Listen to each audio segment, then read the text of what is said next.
Two, mic check, 1, 2, 3. Oh, that's how we gonna look on YouTube. On the track. Damn, we look good. We look good, Bobby. Damn, we look like white folks. We do. That's all right. But we black. All we have to do is open our mouth. Code 4115. Okay, we got everything. Y'all ready? What's good, y'all? You gonna tell us when to go?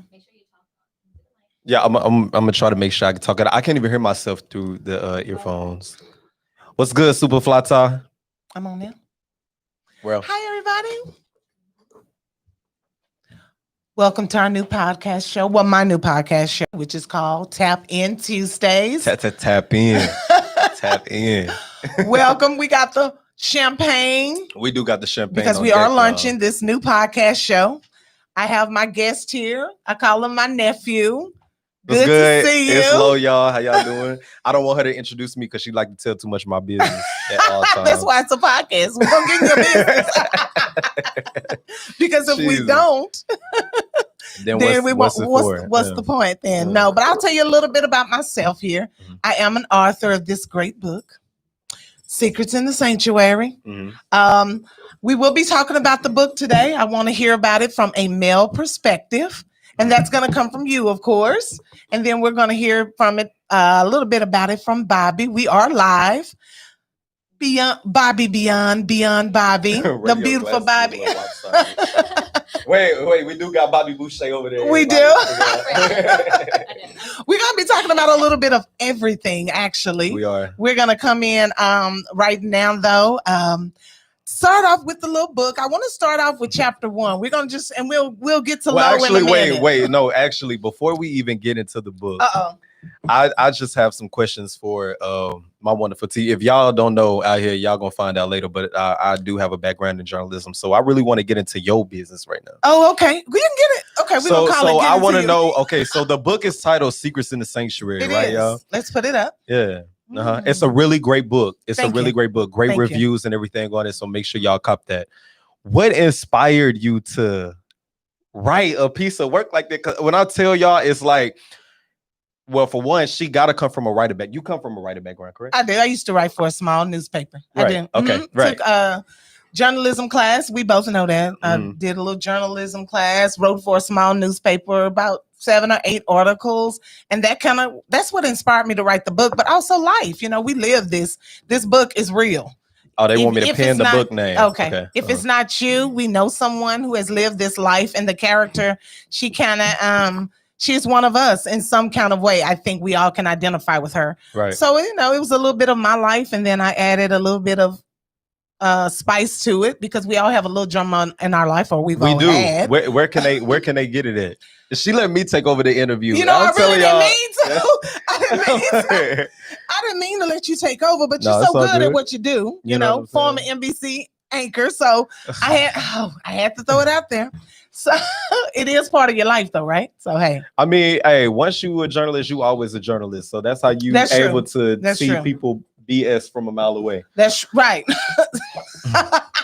So no, I'm just kidding. I was gonna say, so nephew, what you trying to say? I'm BSing? No. But what happened? Well, they can actually get the book. The book is at Mackenzie's right now, or get it from me, or they can get it from up here at Never Satisfied Studios. Bobby has copies on her. You can DM me as well. It's Kametra LaCale. My IG is Kametra LaCale, and you can get the book from me, and we can get you hooked up on it. You got any book clubs out there? We would love to hear from you. You can also reach out to Lo here. Tell them your Instagram. They on mine. Y'all already know Diddy in the 90s. If y'all looking up there, her Instagram. But we actually doing a YouTube show right now too. So like I'm all like we all over the place. I don't know what camera I'm looking at right now. We're all over the place. You're famous. But, cameras everywhere. There's cameras everywhere. Right. So Diddy in the 90s is where I'm at. So yeah, but okay. So first off, like I feel like we got off topic what I was asking, but one thing, and y'all gotta understand, this is celebration tonight. So we popping bottles. We popping bottles. I'm gonna pop these bottles a little later. Cheers. I'm waiting on. That was funny. But yeah, so just starting That's off what with happened when you go live. Starting off with this book, man, I really want to tell y'all, like, it takes on like a journey of an incredible woman who, just from a male perspective, I feel like she's a little extra. Just as a man, but a lot of times I feel like with us as men, we a lot of times women's assertiveness, we're not used to that a lot. And about this woman in this book is she's very assertive. She knows who she is, even though she got some soul ties. We had a whole conversation about that. Let's not talk about soul ties. You want to talk about soul ties? What was one of her soul ties? Well, how about this? What is a soul tie?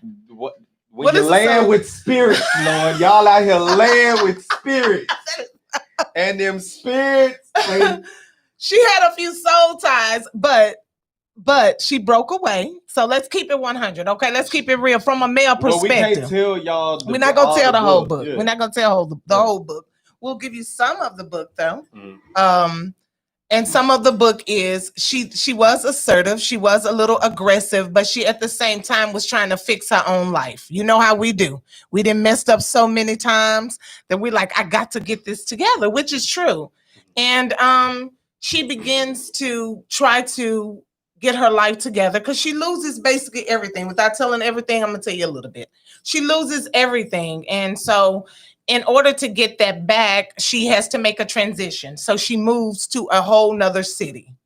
And once she gets to that city, she realizes that these people that she looked up to, which are working in the sanctuary, and they are our spiritual leaders, they have issues just like we do.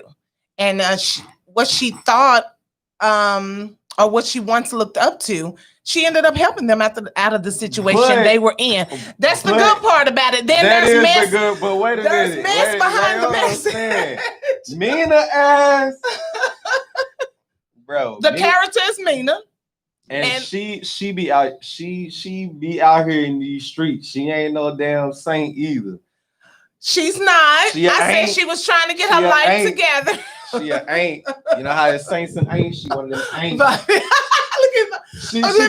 She came back to be one of them saints though, but she did. So I'm gonna ask you this. Here we go. Okay, she did.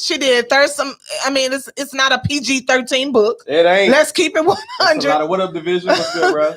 It's not a PG-13 book. Hey, I think Patrick was in there too. Hey, Patrick. I saw him earlier. But it's not a PG-13 book. She keeps it real. And that's why I've had a lot of women who enjoyed the book, but I wanted to hear it from a male perspective and what he thought about it. I feel like that. And because I really want y'all to tap in the book, so I ain't gonna say too much. Am I speaking it right, B? All right. I'm not gonna tap in too much because I really want y'all to buy the book and actually get it. And it's called Secrets in the Sanctuary by Kametra. Laquelle. Titi, how you say your middle name? Laquelle. That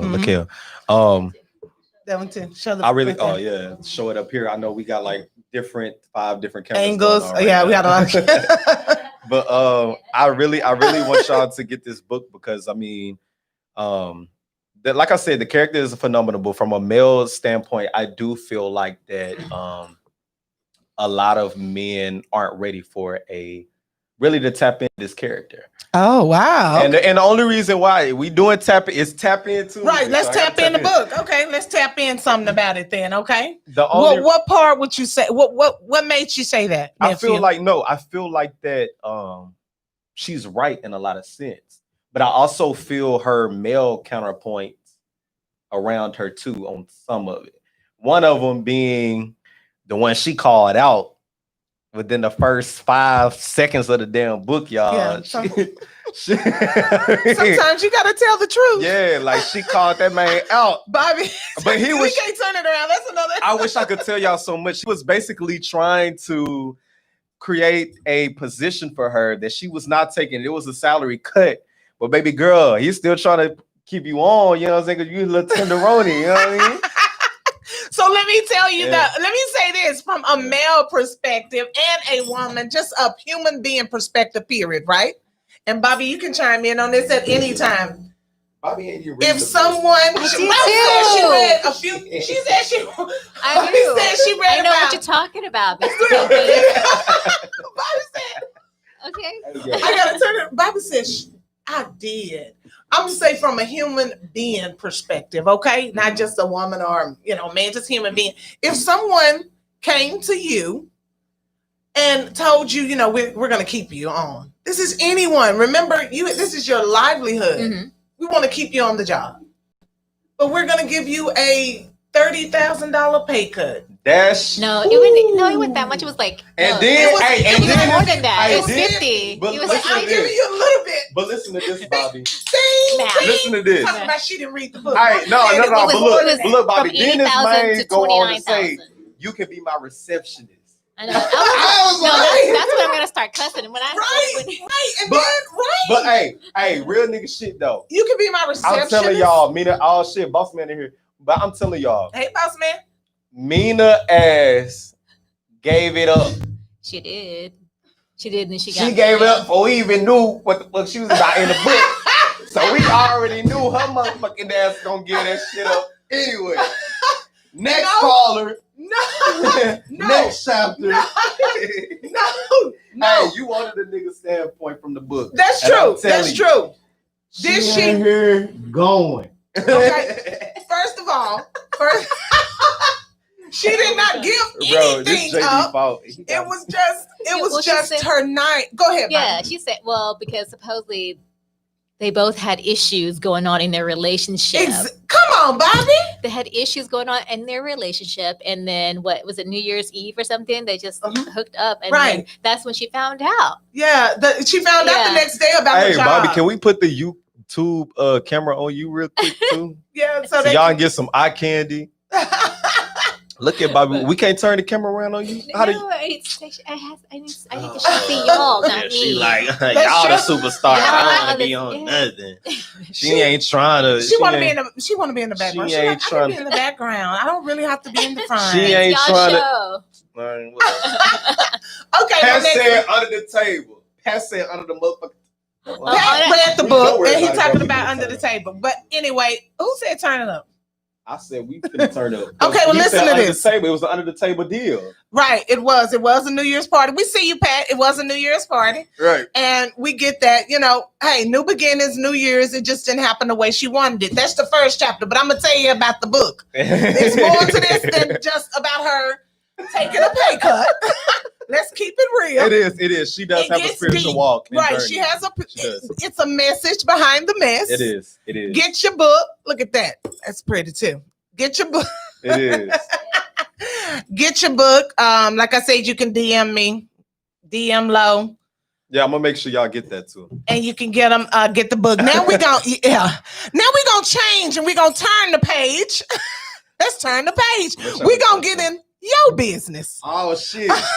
Y'all don't. We're gonna get in low business. Can we cuss on this podcast? I don't know. You didn't already cuss, right? You didn't already start cursing. What we want to figure out what's going on for me. So now look at. I'm sorry. Before we get on to his chapter, right? Let's get on. Can you open it? Sure. Bobby said, "Now let's get on your chapter."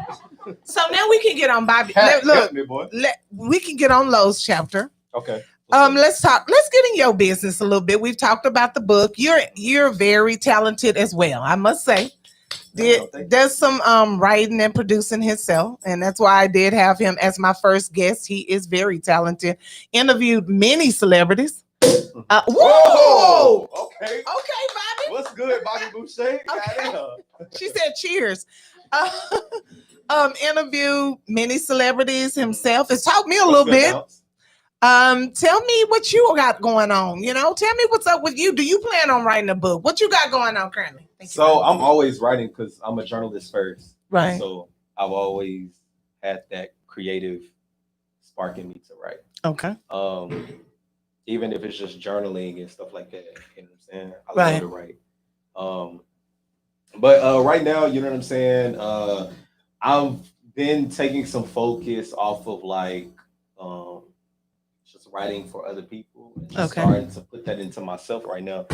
Just within So a little bit about me, a little history about me is that I've been writing since I was like a kid. Oh wow! I used to write these very like long, elaborate stories like in school, and like my English teachers would go and be like try to like put me in all these like competitions and stuff. Right. So I used to do that, and then I ended up, I sung in church a lot, and so I used to actually write some of the music. I'm sorry, I'm not even speaking into the thing. That's okay. I ended up actually like writing some of our like little like kid songs back in the day with my grandmother. Mm-hmm. But anywho, long story short is I ended up signing my first record deal. It wasn't like no real record deal or nothing like that. I mean, at that time it was big things to me because it was like a little popping, like a little record label between Louisiana, East Texas, and Arkansas. Right. It was like the whole Arklatex thing. That's what they used to call it. Right. And I ended up signing with them when I was like 13 or 12. You know what I'm saying? I came out with my first single when I was that. Like, it's not real, but it's a real thing. I swear to God, it's a real thing. Do you remember the song? Yes, I do remember. Let's hear a little bit of the song. It was called Overdose, Lord Jesus. Overdose. Don't even know what the hell I'm talking about. Speaking it into existence, ain't it? I want to hear how Overdose went. No, it was literally a song called Overdose. It was to that beat back in the day. It's on.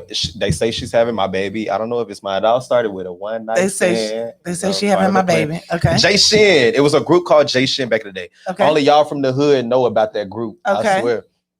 But anywho, it was like to something that they did. And I recorded that shit, and he literally told me, he was like, hell no, we can't play this on the radio, nigga. That's somebody else's beat. I'm 13. I don't know shit about this. So I was like, all right, cool. So the other song that we had put out was actually, it was Overdose, but it was just in a version where a beat that he had made for me, which I ain't gonna say his name, but that shit was terrible at the time, because, you not really realizing when you at that young age who really musically inclined and not. Right, you barely musically inclined yourself, other than I know how to halfway sing, not flat and sharp. Right. But yeah. So okay, but other than that, fast forward, intern, college. I went to the University of Arkansas Pine Bluff. I'm an HBCU graduate. You know Shout out to Prairie View and Howard. My niece and my baby at Prairie View now. My cousin at Prairie View now. Shout out to Riri. Shout out to HBCUs. Yeah. Okay. So. And then from there, okay. So after once you interned, where did you go from there? Oh no, I interned at the for the oversight committee under Representative Elijah Cummings. Come on, I should not be saying his main name, and I got like drinks and stuff because he's like, well, he passed last year, but he's like a Elijah very Cummings, powerful figure. Yeah. Just for us black people, so I always want to rep him hard, like to the, you know what I'm saying. I was given a great opportunity because of this man. And the people that he put on in position of power. So wow. I'm always grateful for y'all. But yeah, so did that. It inspired me to go into journalism. Good. So that's when I started getting into news. Okay. And what happened then? Met some incredible people. I first broke the story out on Mystical that went viral. That was like one of my first stories that went viral was Mystical. So no funny shit though, but like, okay, so Mystical had got like this rape charge in Louisiana. Right. And it was like a kidnapping and rape charge or whatever the fact. And like I was literally, interviewing him as he got released from prison because he was in prison for like a long time. And so I rode up to the interview. We waited out there for like, I'm telling y'all, we waited out there for like 3 days. 3 days? On him to get out of jail. That's the life of a journalist. Really? 3 days? We waited on that man for about 3 days to get out of jail. And then oh my God. So he finally get out, right? So I'm interviewing him and I'm like, yeah, man, How did you get close to him? How did you get up on him? Like he just came out the jail? I just pulled up there with the camera. Let me tell y'all, and I'm telling you, news people. Yeah, tell people that don't know about the news. I'm beating on the table, Bobby. That's sorry. Okay. That's okay. $100. Tell people that don't know about the news how you ran up in there. Okay, so show basically, us how you ran up in there. Basically, I'm telling you, I'm my own cameraman, bro. Like, this is me and Mystical first time me. This is me and his first time me. And what happened? So like, I literally ran up. Like, well, no, first off, it was 3 days before I ran up in there with the camera, and the police was like, "Oh, y'all gotta get that." And I was like, "You're so dramatic." So we ended up leaving or whatever. You're so dramatic. No, actually, we didn't leave. We stayed out there, and then my boss was like, "You can pull an overnight, and you can leave." I'm like, "Pull an overnight?" Never mind. I ain't gonna say that on camera, but. All I'm saying is I definitely took my ass home to sleep. Right. Woke up the next day. Thank God he wasn't out of jail. Right.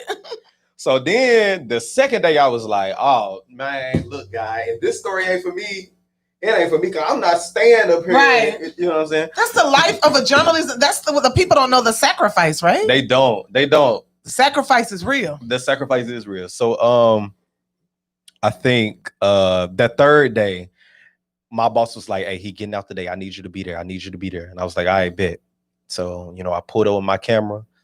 My interview literally was the only interview that went viral. It was on the Shade Room. It was on everything. Wow, yeah. Good. But the thing about it is I had people attacking me. They was like, why you celebrating getting out of prison? And I'm like, bro, I'm just doing my job. Like, I'm just here to give y'all the news.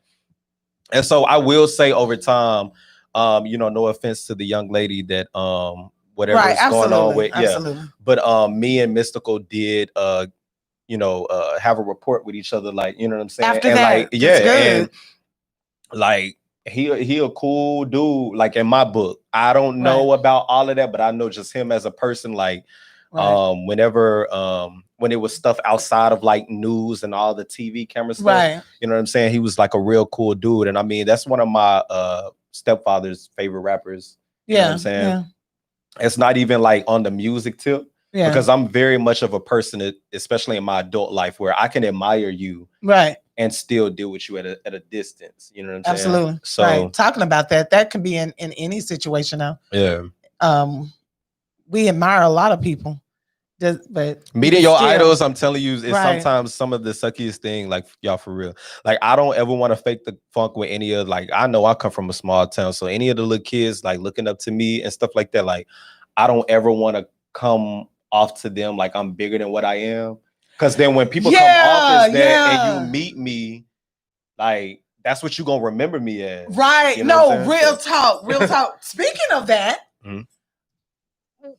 Okay, because we both, since we've been networking and we meet people. Speaking of that, how do you feel when? Because you said, I know with me, when I see the realness or when I see that in a person, it's like you kind of think you bigger than what you are. I kind of distance myself, and I distance myself for a reason. Well, I'm gonna be real with you. It depends on what industry you work in. Like in the entertainment industry, niggas' egos always gonna be on flop. Like. Yeah, it's always gonna be 100. Yeah. Even people like this just on the local level, like, you know what I'm saying? That's true. Anybody that got any type of clout, anybody that do any little social media shit, motherfuckers could be broke, but as long as they got any kind of clout, you gonna deal with ego. Right. So I think the best thing is just how to maneuver around it. Yeah, it's like a high and by thing.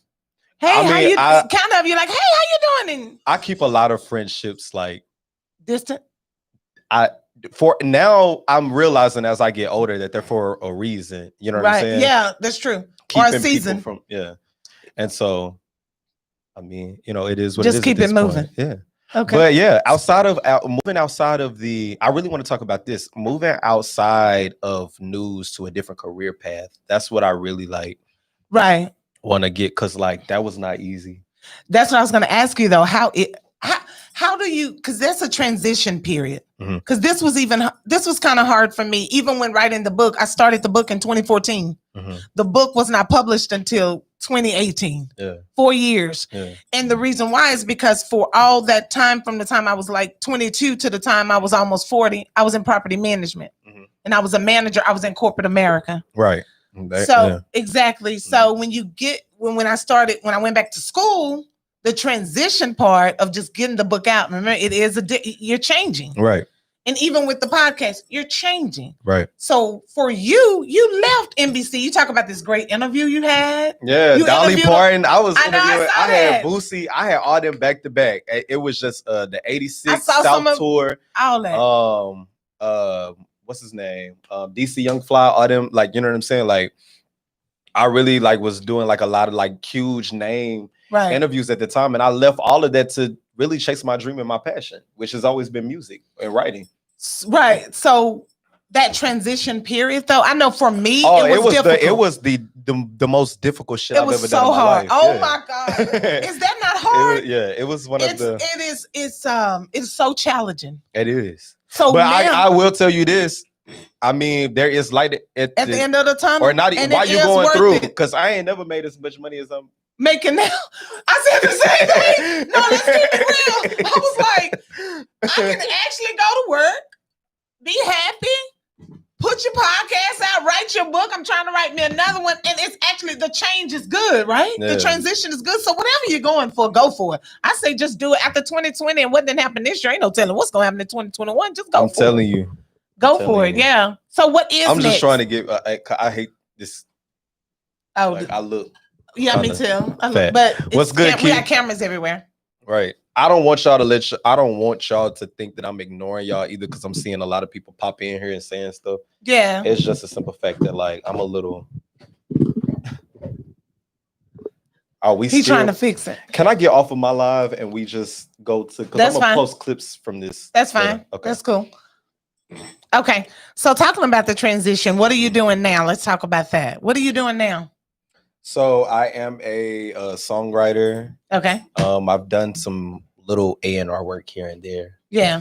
I've tried to do some artist management here. You know, mostly my main focus is like the music industry, but right now I'm focusing on my own project.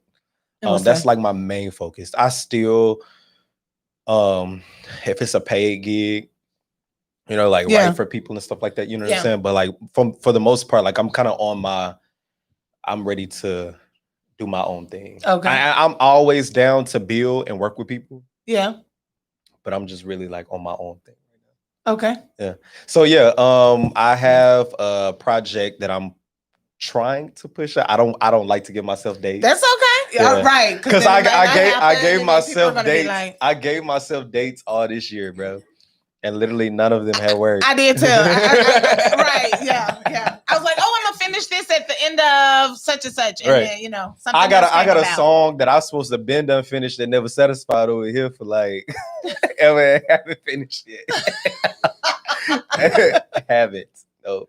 But the thing is, you started. I have to say that we do start projects. When you are in communications or when you're in journalism, you will start something. Right. It's just about finishing it. No, we finished too. But I'm just glad that I'm in a space where we know what it is we've been on deadlines for so long with things. Like, you got to understand, with the creative freedom realm that you in right now, you have your own deadline. Right. Back then, we had to turn in stories. We had to find 3 stories a day, then turn them right in at 6 o'clock. Right. You know what I'm saying? Like, it was always a turnout the next day. Okay, such and such died. All right, that's old news. What happened? You don't even get time to process. I just had to interview this whole family and they crying to me. And now I gotta go the next day because somebody else done died. It's not funny, but it's not real. Funny. Yeah. So mentally, though, when you think about that, because I'm glad you mentioned that, because people look at, they see the news anchor and it's all, they sit up there and they're pretty and they're dressed nice. Well, I'm gonna tell you this. I'm gonna be real with y'all. Be real. Can we keep it real segment? Some people, I'm gonna be real with you. Look how deep you went. Look, look, Bobby. Can I keep it real with y'all? Look, some people cut out for that shit. Really? A real nigga like me, I'm an empath. So the N-word. I'm sorry. A real person like me, a real black man. A lot of editing to this video. It's live. Oh, we live right now? Yeah, we live. Oh my God. We're live. Oh, this live on her Instagram. Okay. I thought it was live on YouTube. I'm like, nah, we're on YouTube. I know, but we gotta edit it if I need to edit it for you. But for real. For the black man. I mean, I'm just saying, you know what I'm saying? I was a multimedia journalist, so I know how to edit. We got you, okay. Right? But that's what I was. But yeah, go back to what I'm saying is, you definitely, that career fit is definitely something that you have to be built for. Yeah. Emotionally, I was. Now he want to get out professional. Excuse me. No, like right. Emotionally, like, just for real, I was not. I was not ready to tap into that emotionally, because like I feel for people, like, you know what I'm saying. Know. Like, I got a compassionate heart, for real. Right. Mm-hmm. Like, it's not, ain't no faking in my body. Right. If I tell you I love you, that's I mean, good. Right. You know what I'm saying. So, and they just lost their son or daughter, and you have to go, and I have to literally like ask certain questions that I know, like, I can get cursed out, I can get, anything, but it's just like, I just didn't feel right capitalizing off of other people's pains, at least not in that way.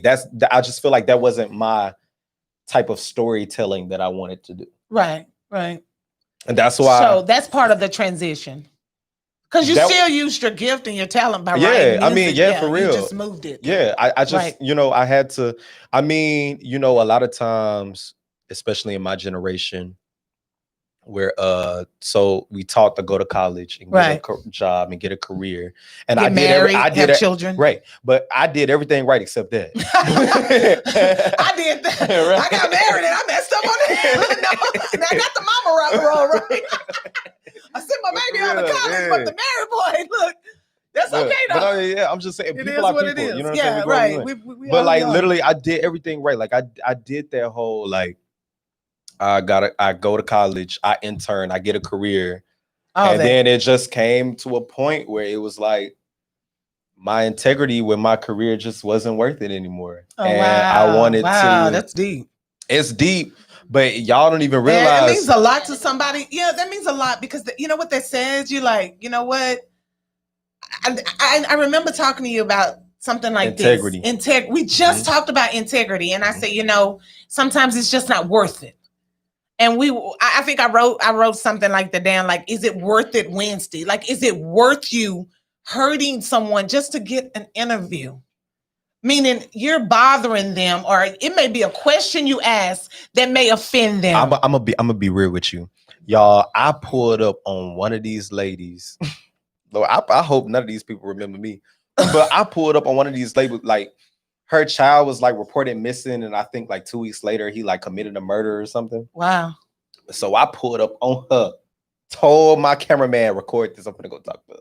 Record this, I'm gonna go talk to her. Record this, I'm gonna go talk to her. Like, literally wrote up her, like, asking her questions about, like, did you know, and all this stuff. And I mean, of course we couldn't use the footage, but I needed that footage because that adds drama onto the story. Me walking up, literally, like, you know what I mean? And so that's why people are like this. And like I said, there's an art to storytelling. Like, do not get me wrong. And I commend every journalist for what they do. Yeah, but no doubt. Just integrity wise, I just wanted to. I wasn't with the whole 9 to 5 news thing. I could interview, anybody. Right. I'm not a nosy person. Like, anybody that know me. Right. No, I don't care to get in other people's business.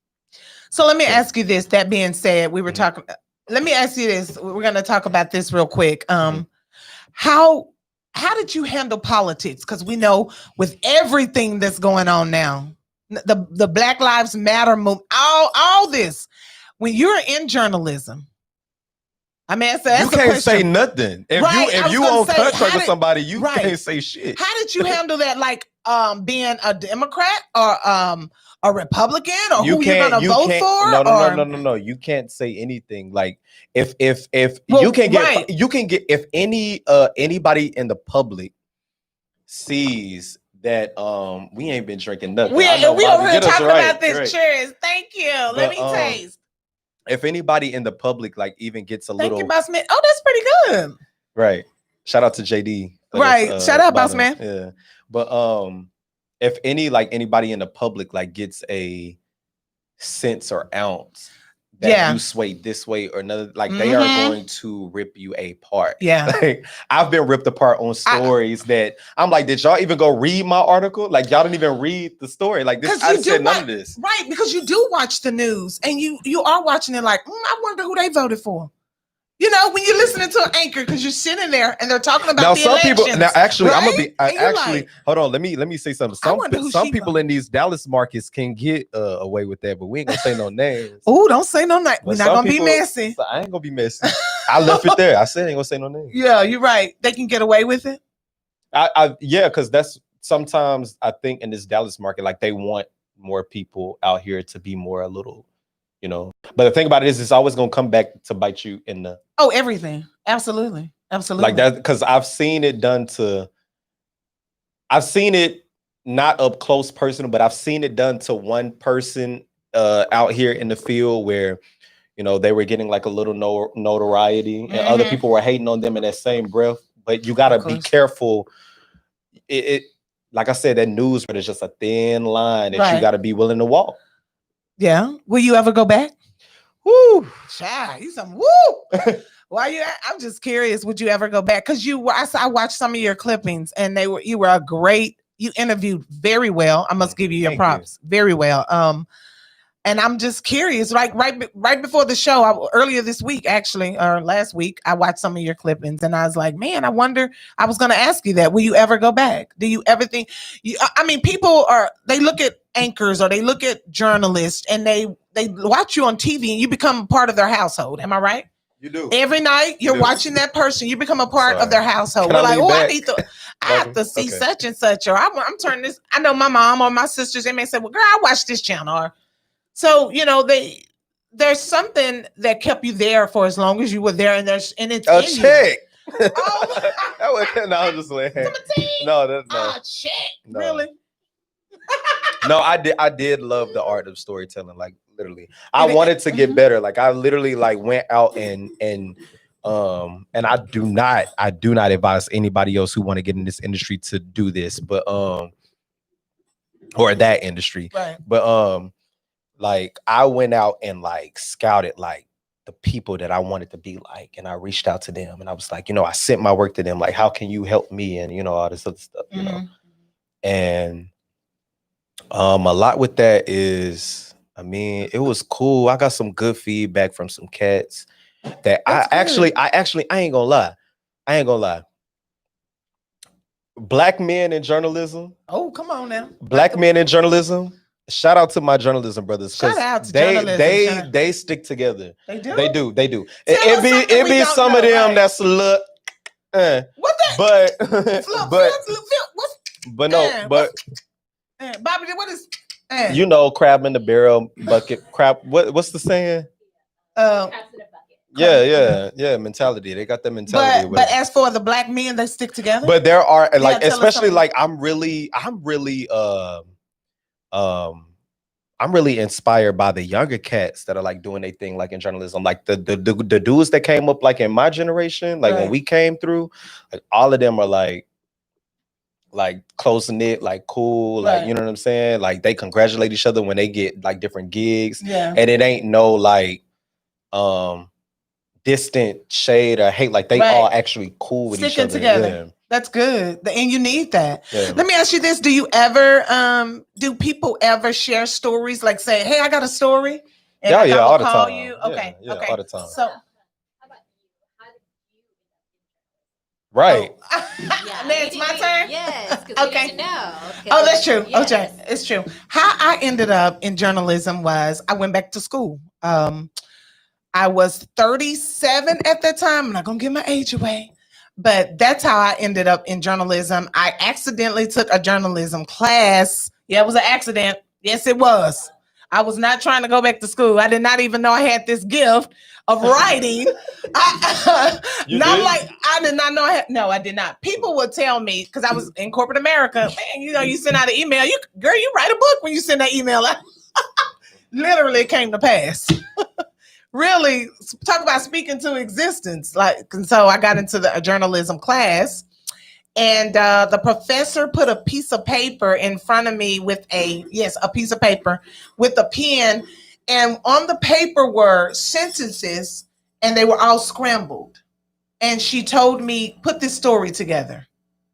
So I opened up my laptop, like, take these scrambled sentences and put this story together.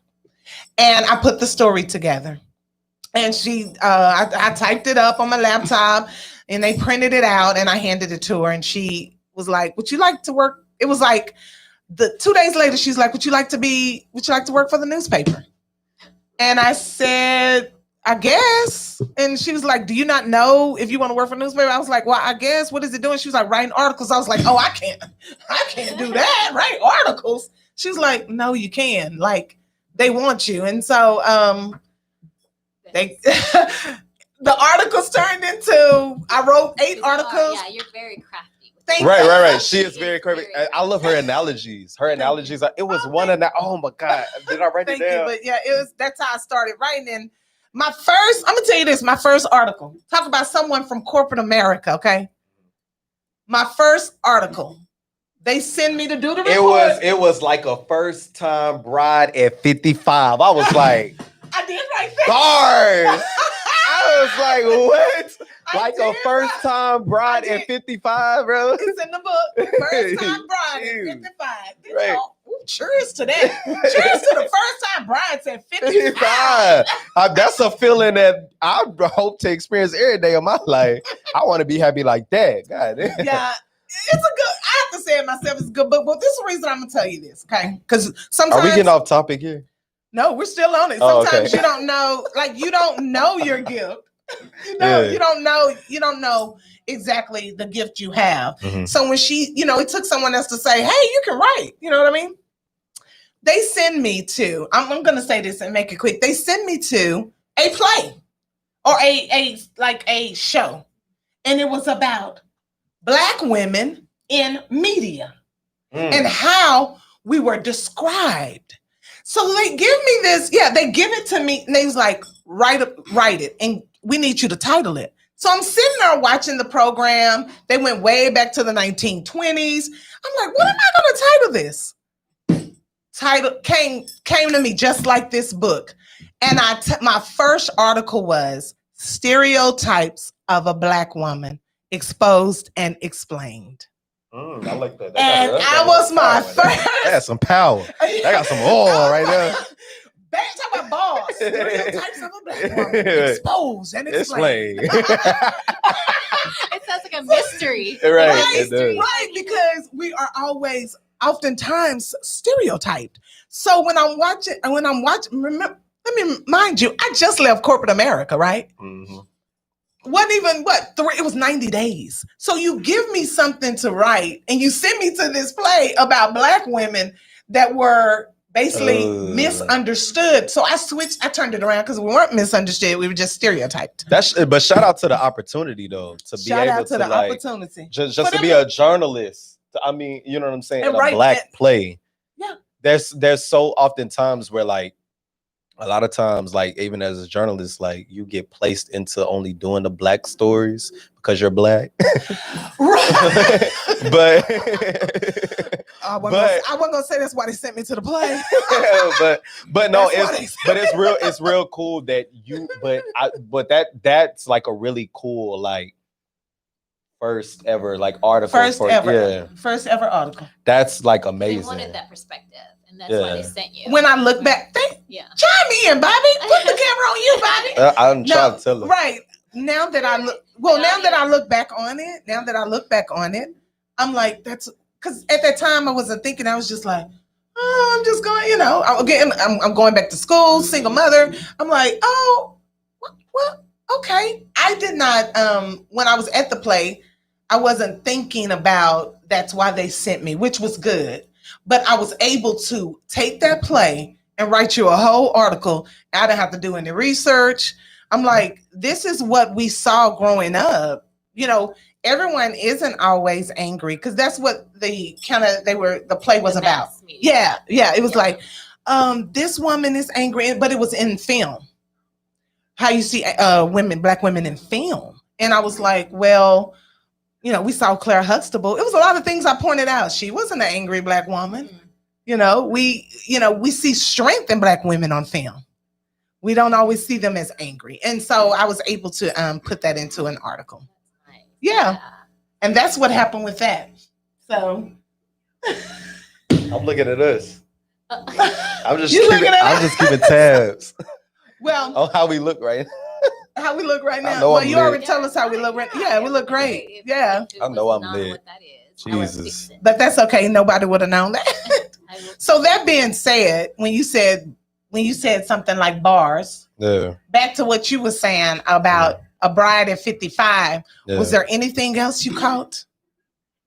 There was a scripture in there that I caught that I really like. Hold on. You did? Because I'm going to tell you a little bit about it. Well, it wasn't the first scripture, but I mean, we could use this one, but it wasn't the first. It was. The reason I ask you that, because you're a male, and I think a lot of people may think it's for women. The book is just about church, and it's not. You know, it's not about just the sanctuary. And Bobby, you read it yourself. It's not about the sanctuary. It's like a lot of like life stuff that go in here, but it's a scripture that stood out to me. Like real life situations. I know it went Mama Dog though. It wasn't. I can't even remember now. See, that's why. JD, boy.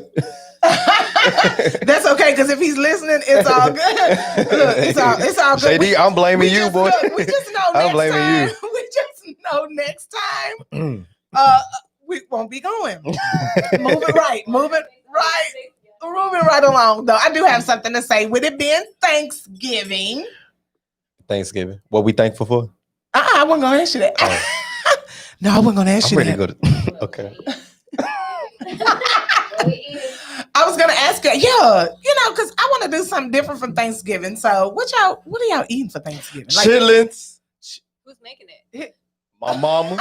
You eating chitlins? I'm eating shit. I know y'all call them slave food. I don't care. They call it slave food because I love chitlins. Is so good. I'm gonna say it as country as I can. Chitlins is so motherfucking. So you can't cuss on the. This is a PG podcast. Oh, PG. Look, PG-13. But I thought you was gonna go traditional, and that is you do always have chitlins. Can you name something besides soul food that you would have on Thanksgiving? Just one thing. No, because y'all be putting raisins in y'all potato salad. Why are you looking at her? You were looking at her because she wanted them. People. I don't put raisins in my potato salad. Look at her. You can tell she Riri. Your mama be putting raisins in potato salad, don't she? Raisins in the potato salad. Y'all look like it. Potato salad. Y'all look like it. I don't even cook. I don't even make potato salad. I don't even make potato salad. Mm-hmm. Them raisins be looking like cockroaches. They do in a potato salad, but I don't. Let me tell you something. You ain't never seen, Look how Bobby looks. Raisins. I've never seen raisins in a potato salad, and I don't eat raisins. I have. I've seen raisins in a potato salad, like in a work setting. Bobby said, "I don't understand you." Bobby Did you say that for real, Bobby? Oh my God! Bobby said, "I don't understand you." I don't understand. That shit funny. Am I cussing again? Oh, can we do the thinking out loud segment? Because we can. Let's do it. How much time we got, Bobby? We got 20 minutes. We got 20 minutes. Okay, for the thinking out loud segment. Okay. So, what are we going to think about? Well, what are you thinking about? Let's go with you first. Or Bobby, what do you want to go with? Bobby let's first? Go with Bob. What? Just tell us what you're thinking about. Like, what have you been thinking about? What's been on your mind? What was something bizarre that you read today that was like, or that you saw on the news? I've been thinking about this lately. I don't watch the news. I don't watch TV. Yeah, you heard about what happened to Lucy? We heard about what happened. He got shot out here. Oh yeah. I thought you meant like recently. Or like what? That was recently, what? That was last week. But that was like last. Yeah, I heard, but like I thought you meant like you were talking about today. I was like, I don't know. No, was that on your mind though about Lil Boosie? Him? Maybe him. Did you just find out today? Right.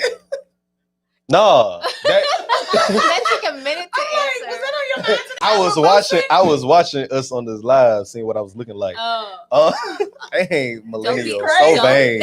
Jesus, help me, Lord. Don't be vain. That generation, he got me down here looking. I'm like, I know, right? And we're supposed to be looking at the. Can we? Is there a way we can edit this? Over here. Well, we can't because we went live on Instagram today. Not the edit. I mean, you still can after it. But can I edit for like YouTube purposes? Yeah. Perfect. I hate to be talking about all this in your podcast, but no, literally. That's what make it interesting. But okay, Bobby, what were you saying about the Lil Boosie situation? I just knew it was last week when you said it. I thought something else happened today. Oh, got you. No, I think he said his last surgery is today or something like that. Oh, that's good. That's what what happened? Where did he get shot? Yeah, so this man is literally in surgery right now. Like it's literally on here saying that he was basically like in surgery. Sound just like he had like 2 or 3 surgeries. I'm just saying what I read. I just see. I saw it on the Shade Room, y'all. Yeah. That's what you've been thinking about, though. No, this is the thinking. What have you been thinking about? Segment. Are you thinking about what's in 2021 for you? Or are you thinking about? I'm glad I didn't get COVID. Have you been thinking about what you're thinking about? This is the thinking about segment. You been thinking about Lil Boosie got shot? Hell yeah. Okay, well, that's what you're thinking. Lil Boosie got shot. I interviewed this man. I saw that. That's what you're thinking of. I would think about him getting shot. I'm like, who in their right mind would shoot him? I know. And he seems like he's a nice person, but like, where's his security? Well, you know, y'all be out here on that Dallas shit. Y'all got something else going. Nah, y'all, but I'm just saying, like, the music. I'm saying, like, the music industry out here in Dallas. It's changed. Yeah. It's so, like, old school, like, how Southern Louisiana, like even Louisiana niggas don't even be on that no more. So, like, why all these Dallas niggas be, I don't know why. I ain't trying to speak for nobody. I don't know why. Let me put that out there. But it's just weird to see these young cats that's out here making money beefing like this. It's like, Jesus. I think that's true. That's true. And I know it has gotten a lot of press. Because you see it on you saw it on Instagram, but you see it also when you go on Google and you can Google their name, it's gonna come up. My whole thing, that's what you've been thinking about, though. No, that ain't what I've been thinking about. It was just a conversation to bring up for Bobby. To see if Bobby could. Well, Bobby said she ain't really been thinking about it. Could be some. It could be some clickbait too if we wanted to. Yes, but I really with me, I think because my life is just so go right now. Like I'm just thinking of like my next trip and what to shoot. Like really, that's probably. Do you ever think about slowing down? No, because this is my season. Hey, look at you, Bobby. Good. All right, Bobby. Bobby said, "I'm not slowing down. This is my season." Okay, hold on. Yeah, so it's all the work I've already done in the wilderness, all that preparation.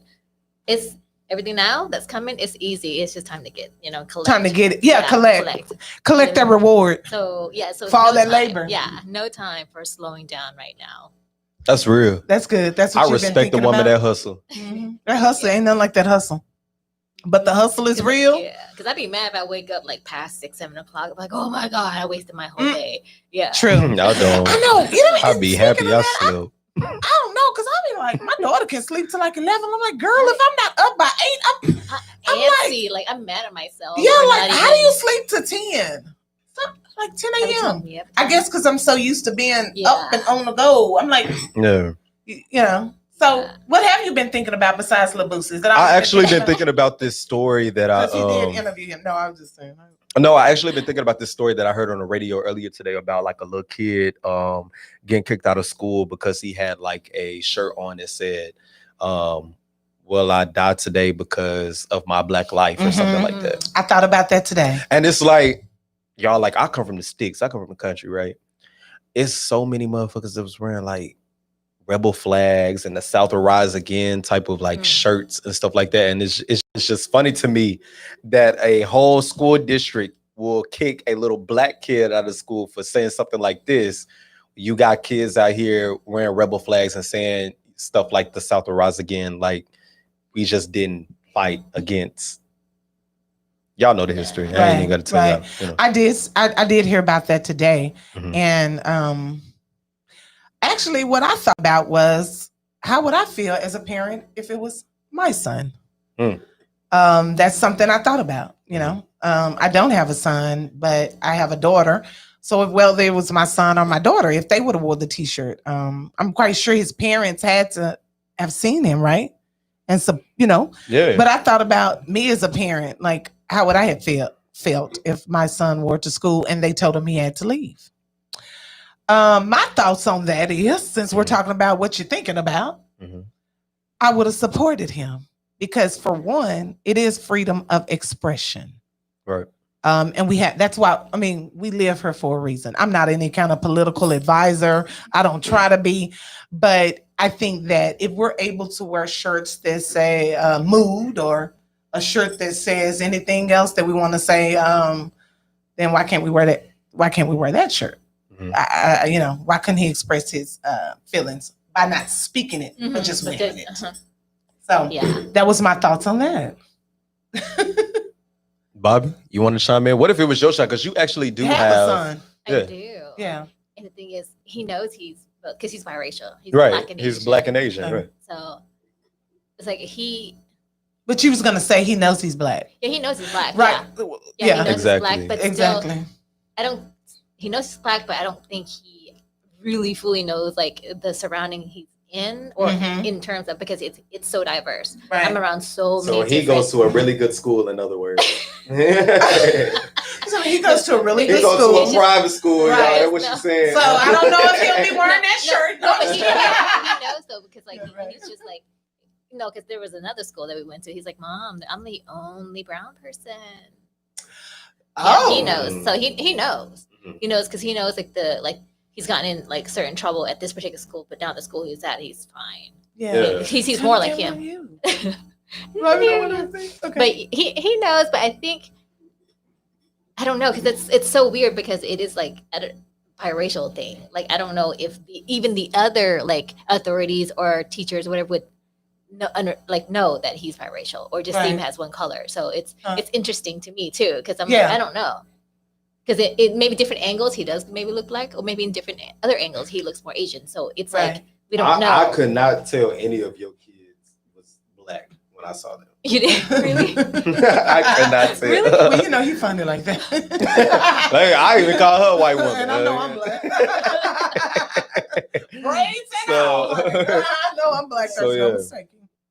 So okay, what? That's funny. Anybody else thinking out loud about anything else? We can talk about these Grammy nominations, because I really. Yeah, let's. I'm thinking about who. Actually, let me ask you that question: who is nominated for a Grammy? Beyonce leads nominations. I know that for a fact. Beyonce is going to lead in nominations for the Grammys. She's actually the most. I think this marks her as the most nominated. I don't know if it's artist. Don't quote it, because you know how I act about Whitney Houston. Please don't quote it. I go and research it. No, I'm not saying. He already know. Right. He already know, because he know. But I'm saying, like, as far as Grammy, but I'm talking about as far as Grammy nominations. I think like she's leading, like, period, in the most. She's one of the most Grammy nominated artists. Not like winning awards. I'm not saying that. I'm not saying that. We've had this discussion. That's not what I'm saying. Who is the most, I know. That's not what I'm saying. Most awarded female. We've had this discussion. So. I know. I'm not talking about most awarded. I said nominated. Okay. Nominated and awarded are two different things. And she's good at what she's doing. I told you her worth at what she does. Her work ethic is wonderful. I mean, that's the only reason why she's beating out nominations, because she has a big ass label, and then her work ethic. Like, right. Because you matches. But I wanted to get it straight. But no, like, even sending money, like, you have to submit, like, for the Grammys, like, you know what I'm saying? Like, you have to send money in for that. Like, it's not. How much money do you have to send? I mean, they got like application fees and like all of that, and all that stuff. I interviewed one of the Grammy voters. He lived in Shreveport. Okay. And I interviewed him about resume. Yeah, I'm just saying. Like, I was very big on the entertainment stories out there. So. Whenever I found out like he was in the city or whatever, like, I definitely, hit him up. He's actually does some work with a couple of my college homeboys. But yeah, so like he told me about go back to that. So you have to pay for the application. It's an it's an application like fee just to even like get in there. Like, you gotta submit to the Grammys, and then like they all. So I gotta submit to them that I should be awarded this award. Yes. Shut up! You learn something new every day. It's a submissions process. That is like. That's crazy. I mean, you can Google it. So I believe you. So I can sell millions of records, but I still have to fill out an application and pay for it. You would definitely give me an award. Yeah, I mean, because you're going to submit your song to like. That's why Beyonce like always like dominate, because she submits her songs to like any possible category that she can get in, the label is going to submit her songs to those categories. So okay, so like Columbia is definitely going to make sure she's there. Like, okay, but she has also to like marketing, strategy. As right, well. exactly. And the more we got that, she's one of the most Grammy award-winning artists on Columbia's team. So of course with anything, she, Dolly Parton's still winning Grammys. Like, you know what I mean? So what song? Let's get it. That's what I'm saying. What song Dolly Parton winning for? I don't know if she would. Well, we know I'll Always Love You, but no, did they win a Grammy on that? They won some of everything. I know. I don't know if it. Well, it was before your time. Like the cheat. It was before your time, but it was right on time for me because Brandy should have been nominated in this R&B. Summer Walker most definitely. Oh, Brandy had an album out. Please. Okay. Now we on my live. We on my live. So I'm so careful. sorry. Look, I'm so sorry, y'all. I'm so sorry. I'm sorry. I'm sorry. But yeah, no, like she definitely had a good album out. I had some colleagues that actually like got to do some work on that, and they definitely felt cheated because that was like some of the. Why are you laughing, Bobby? Did you know?